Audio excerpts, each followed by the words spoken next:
No, w tej sesji zostało nam jeszcze jedno wystąpienie pana Asbjørna Engevika, który kieruje działem zarządzania kolekcją w Muzeum Uniwersyteckim w Bergen.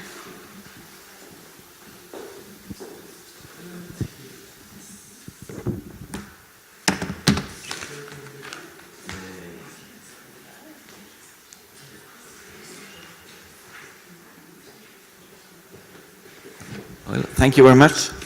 I'm totally aware of that I am the last one standing between the audience and a well-deserved coffee break, so I will try to be efficient.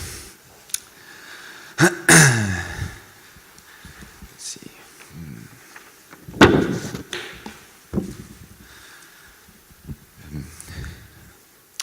The return to things, or the material turn, has been a part of Norwegian archaeology for the last 10 to 15 years. This has led to a series of new studies where the literature concerning the life of things and their biography concerns itself with how humans imbue things with meaning. However, things themselves often become portrayed as relative passive and as silent and inactive.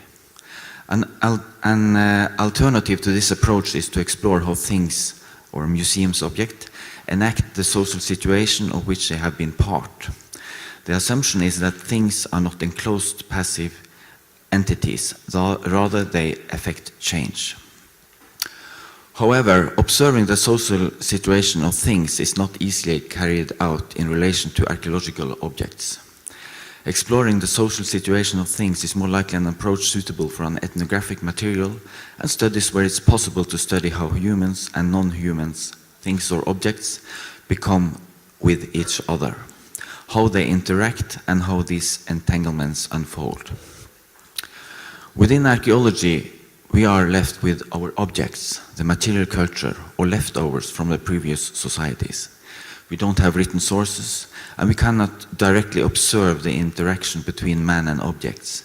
We only have our things which are now in museums.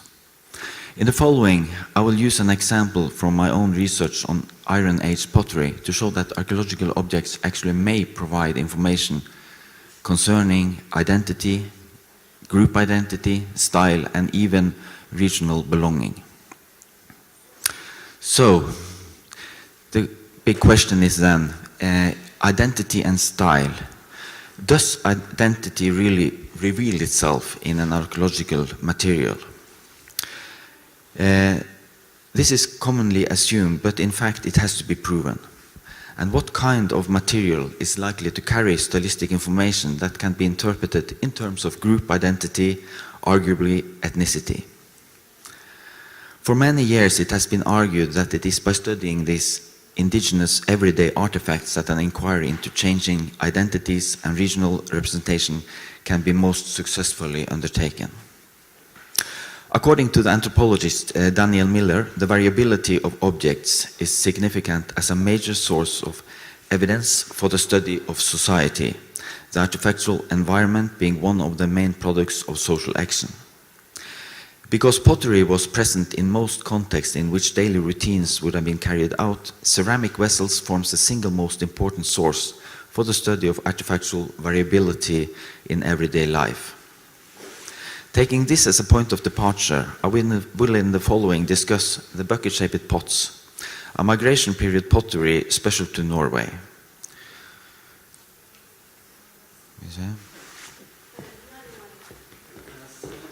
This one? Yeah, okay, I'll find it.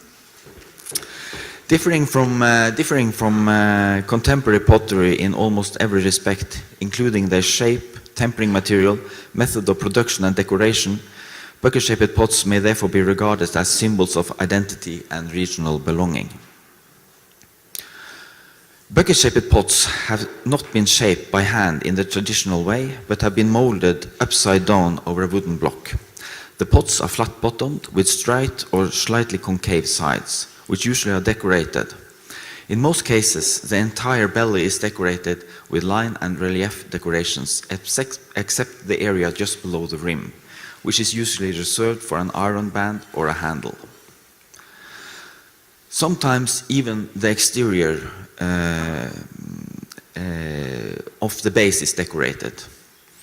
As the bucket-shaped pots frequently can be found in the graves of both man and woman in many regions, they constitute one of the most prominent and important groups of artifacts in the late Roman and migration period. Thousands of shards have also been found at dwelling sites, boathouses, and rock shelters in this period, indicating that bucket-shaped pots have been used in many different contexts. The geographical distribution is markedly uneven. About 85% of the pots are found in the coastal area, reaching from Agder to the Romsdalsfjord, is the western part of Norway. Large areas of the country are devoid of finds, whereas pots appear in clusters or pockets in some areas. One important element that makes them stand apart from other types of contemporary pottery is the large majority tempered with either crushed asbestos or soapstone. In fact, examination of wear demonstrates that bucket-shaped pots contains of 20 to 25% of clay and so much as 65 to 80% of asbestos. So it's not a healthy product. And it may look as if clay actually was added just to bind the tempering material in the pots together. The question then arises as to whether the choice of either asbestos or soapstone was a deliberate choice. And if so, does this mean that the decision should be interpreted as an expression of collective group identity? Within archaeology, there has been a tendency to presume that group identities are formed on a primarily ethnic basis. This has led to the situation that group identities are often assumed to be ethnic without further investigation. Group identity, however, can relate to many types of perceived commonality, and we must learn to look beyond ethnicity. In the following, I will therefore not focus so much upon ethnicity in the traditional sense, but concentrate upon the concept of identity and group identity. Internationally, much has been written recently about identity and the archaeological record. At the core of identity is a personal identification with a group or a community. Identity thus has both an individual and a collective aspect, referring to the identity of the individual or the identity of the group.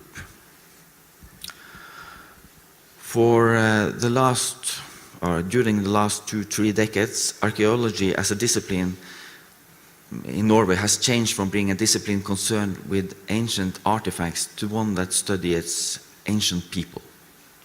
The individual has entered the archaeological field of vision. However, it has been argued that the focus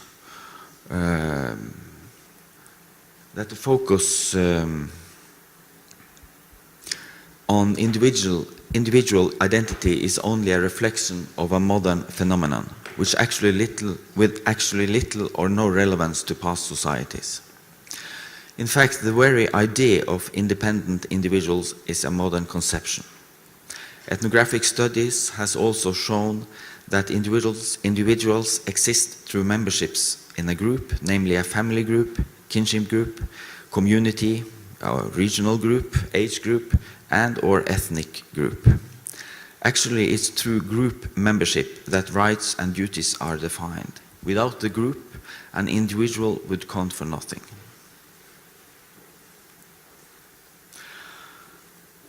The concept technological style, as developed by the American archaeologist Heather Lechtman and in line with the sociologist Marshall Maugh's body techniques, defines the term as a combination of technological attributes used to create an item. According to Lechtman, technologies are performances that send cultural messages as element in a communicative systems. The styles are the symbols by which communication occurs. Accordingly, style as part of ceramic technology is a means of communication, which can be used to express both social and group identity. For style to be meaningful, it must be acknowledged by all members of the society. If the style is recognized by the society as bearing of social meaning, then the objects serve two functions, a use function and a symbolic function. If a population chooses one technology over another, equivalent technology, we may then assume that the choices are laden with social, economic, religious, or ideological meaning. The important question then arises, what kind of material, which objects, is then likely to carry stylistic information that can be interpreted in terms of group identity? Traditionally, material culture in forms of prestige goods and richly decorated objects has been looked upon as symbols of both personal and group identity. However, in recent years, several researchers have advocated the mundane, everyday artifacts as a more fruitful way into the study of social organization, culture, and identity. The Swedish archaeologist Mats Roslund argues that we should look for the concealed introvert signals in our search for cultural identity. These signals of group identity may only have been readable within the group. Ordinary medieval household pottery may therefore be in one category important for group identity. The French anthropologist Pierre Lemonnier goes even further when he bases his approach on the idea that things and even technical activities, such as building of a fence, render tangible or actualize in a performative way important aspects of social organization, culture, systems of thought, or actions. Lemonnier here also rely upon the works of Marcel Mauss. According to Lemonnier, it's through the study of mundane objects, their physical properties, and the material implementation that it is possible to gain a better understanding of what these objects mean and how they work within their culture. Even the most mundane object and technical activities may actually reveal important information about their makers and users, social organization, ritual life, group identity, and etc. My study of the bucket-shaped pots is based on the assumption that borders between regions have deep symbolic, cultural, and historical meanings, producing distinctions between social groups. During the construction of a region's boundaries, certain cultural or regional symbols were established through which people learned the distinctiveness and the uniqueness of their region. These symbols elevate certain features to distinguish a region from all others. Thus, place-bound identities are considered to develop when places as certain locations become permeated with personal, social, and cultural meanings. Once a region's boundaries are determined, symbols are reinforced and used as components of an emerging regional collective identity. Studying the regional distribution of similarities and differences in the archaeological record may therefore help to delineate areas with greater and lesser habitual or cultural overlap, and that this may indicate where regional groups occur. According to the Finnish geographer Anssi Pasi, his model on the emergence and institutionalizations of regions, the constructions of regions and territories is part of a perpetual transformation of the spatial system, in which regions emerge, exist for some time, and then disappear. This means that certain types of archaeological objects may have played a part in people's definitions of their self and group identity. Following that both personal and collective identity is understood and celebrated through the use of symbols and manifested in the field of communication. Symbols remind individuals and society that they are all members of the same unique region and that product of the same collective regional identity. The relationship between archaeological material, regional groups, and identity is therefore of utmost importance. Such connections can only be found by documenting the regional variation in artifacts, objects, that to be, styles and technologies used in a certain area within a certain period. The distribution of the bucket-shaped pots correlates with what have been labeled in Norway as the migration period complex. Numerous graves from migration periods have been recorded, the majority from the coastal districts of present-day Norway. Two burial customs coexisted. In the inland and eastern parts, the cremation rite dominated, while inhumation burials in large stone cists covered with stone slabs prevailed along the coast. However, it is important to notice that cremations and inhumation may appear in the same farm, in the same barrow, and even in the same cist. The artifacts found in the graves in this period reflect a specialized manufacture, and the weapons are of identical types to those found in Danish war offerings from this period. It seems like weapons have been manufactured in a few specialized workshops within the Scandinavian area. The production of relief brooches and cruciform brooches is less homogeneous. Based on differences in the material and stylistic variations, some smiths or workshops may be identified. In conclusion, the study has shown that with regard to the bucket-shaped pots, Norway can be divided into two large regions, one in which bucket-shaped pots are absent or very rare, and one which such finds are common. The latter region can be further divided into one asbestos region and one soapstone region. Even though soapstone, asbestos, and clay sources in most cases seem to occur in the same areas, there are distinct regional differences in the use of tempering material. As already stated, in any technological style, the choices made between equivalents must be attributed to cultural and social factors. Furthermore, the manifest choices are laden with social or ideological meaning. Should the preferences of one type of tempering material over another be interpreted in this perspective? In order to find some possible answers, I think we should reflect upon the functional use of the bucket-shaped pots as a mundane, indigenous, and everyday artifact. Most likely, the pots represent tableware, used for serving food or drink in the household, but also when people were gathered for celebrations and feasts.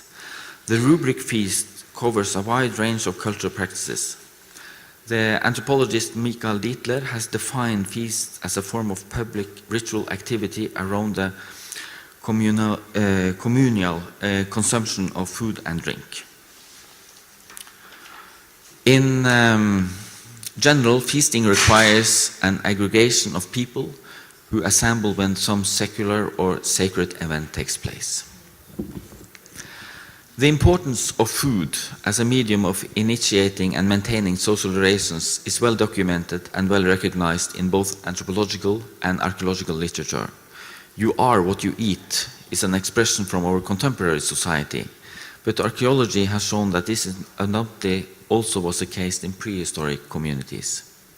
It is, however, important to remember that it's not only the food we eat that is hedged with ideological beliefs, but also the manner in which food is prepared, in what type of utensils, by whom and where, and ideas related to who can eat together and share it. It's through food and drink social relations between people is expressed.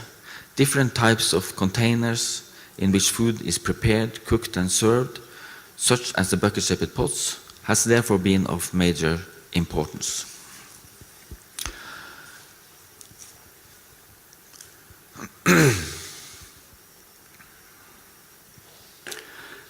As we have seen in this presentation, archaeological objects holds information on many different levels. The important task for archaeologists is to retrieve this information from the objects and put the information together. It's more or less like a puzzle. And by doing this, create an arena where the object is able to tell their story. The objects I have just presented here today has been regarded as mundane everyday objects within the early Iron Age context they existed in. And as everyday objects, they actually provide important information about the prehistoric society. But as museum objects and as things in museum or things on display, they have gained an additional content, as mentioned earlier on today by both Knut Rio and Hans Jakob Åkånes. When objects are displayed in the museum, they become actors again, in another way than they've been actors before. This wealth, or active acting by the museum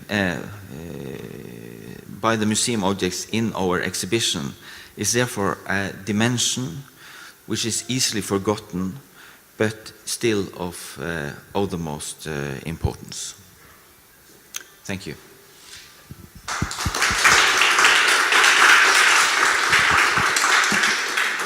Dziękuję bardzo.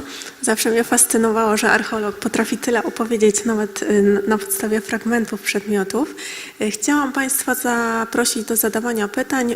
Przypomnę, pierwszy referat to była Kamila, która mówiła o dziegciu brzozowym w norweskich grobowcach, Karolina o obiektach skórzanych i Asbjørn teraz o obiektach codziennego użytku. Więc jeżeli mielibyście Państwo jakieś pytania, to serdecznie zapraszam do ich zadania.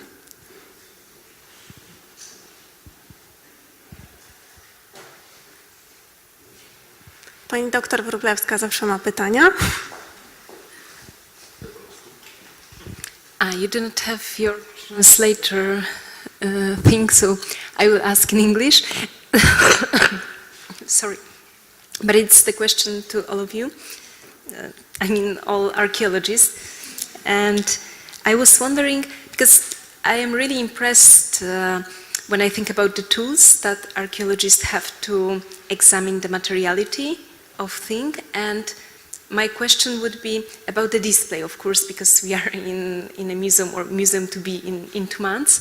So what would be your perfect or dreamed way of displaying the materiality, this very materiality of things you were talking about? I know it's not an easy question, but you can dream and just say something about your fantasies.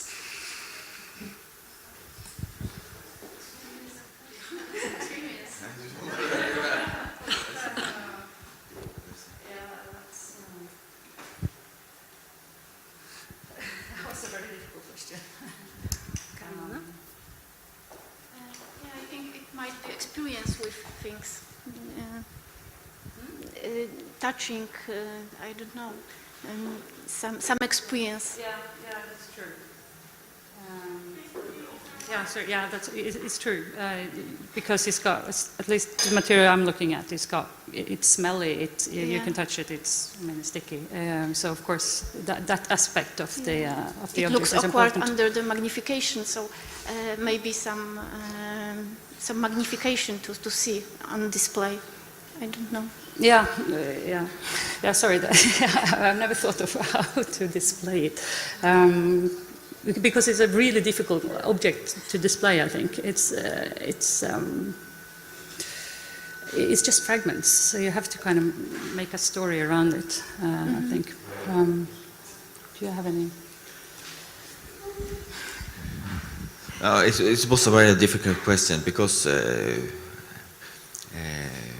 I think as archaeologists we always think quite traditionally on how to display our objects, because they have they are valuable for us in a cultural historical point of view. So we can't let people just touch these objects. We can't just pass them around in an audience, because people get quite another feeling towards the material if they actually can hold it in their hands and touch it. I know it personally when I was doing excavations when I was a student, and you found a stone axe that no one had touched for 4,000 or 5,000 years, and you were the first one to pick it up. It's really quite an experience. And some way, this is an experience we want to give the audience in the museums, but it's not easily done because we can't just pass the objects around. I totally agree.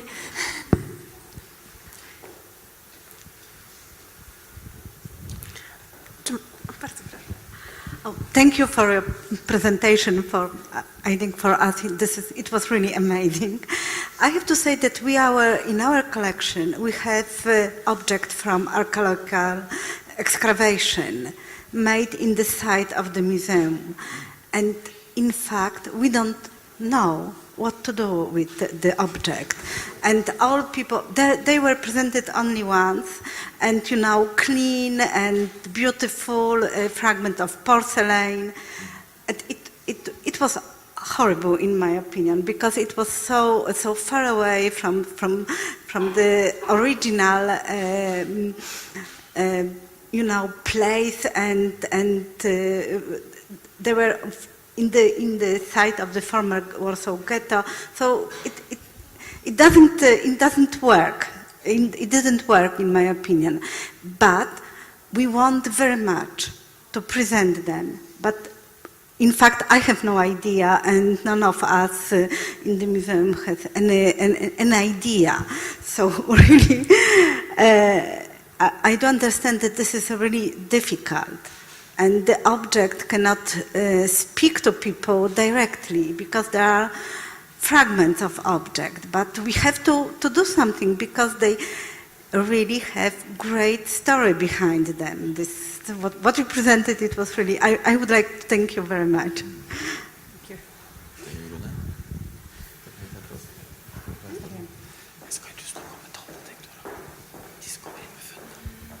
I would like to ask the question about something maybe a bit different, and maybe to all of the people, because in one of the museums in Poland, very important, not in Warsaw, I saw many artifacts which actually were copies of the original artifacts, very old ones. And I'm a conservator, and from my point of view, sometimes it's good to show the copy. But for my colleagues who are historians or works in museums, they were very disappointed. And I think for many visitors it's disappointing that we can see only artifacts, not the original crowns or weapons or whatever. So I would like to ask you, what is the practice in Norway? What is better solution to exhibit the original things which are very, very old in your case, because you are a archaeologist, so you explore very, very old things. Do you have such a practice in Norway? They do exhibit copies in some museums, but I do agree with you that the originals are, or the ones that got disappointed. I like the originals much better. They do have another dimension to them, absolutely.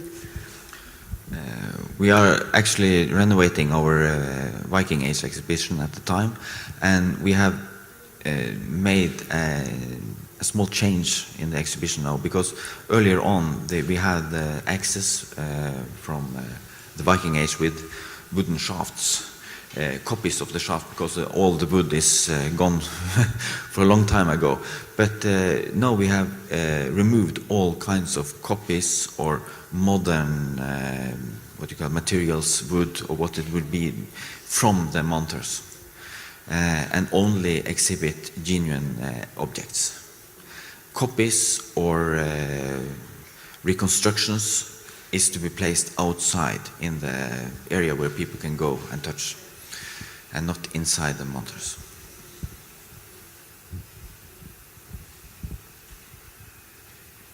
Czy jeszcze ktoś z Państwa miałby ochotę jakieś swoje wątpliwości wyjaśnić? Jeśli nie, to bardzo dziękuję i za pytania, i za odpowiedzi. Teraz zrobimy sobie przerwę i chciałam Państwa zaprosić na 16:30. Będziemy kontynuować naszą sesję, to już będzie ostatnia część. Dziękuję.